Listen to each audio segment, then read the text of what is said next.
ہمارے ہندوستان کے بڑے بزرگوں میں سے ہیں حضرت شاہ سید اسماعیل شہید رحمۃ اللہ علیہ. حضرت قرآن بہت پیارا پڑھتے تھے، بہت عمدہ پڑھتے تھے،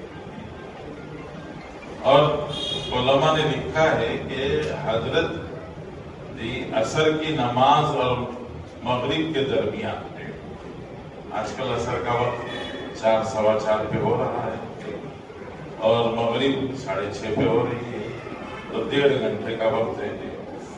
تو 1.5 گھنٹے کے وقت میں عصر بھی پڑھنا ہے. عصر پڑھ کر بیٹھتے تو مغرب کی اذان سے پہلے ایک قرآن پڑھ لیتے.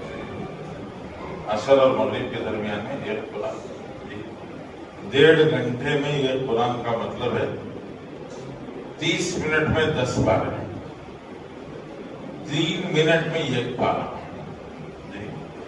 3 منٹ میں 1 پارا، 30 منٹ میں 10 پارے اور 1.5 گھنٹے میں 1 قرآن. ایسا ممکن ہے؟ وقت کی برکت ہے.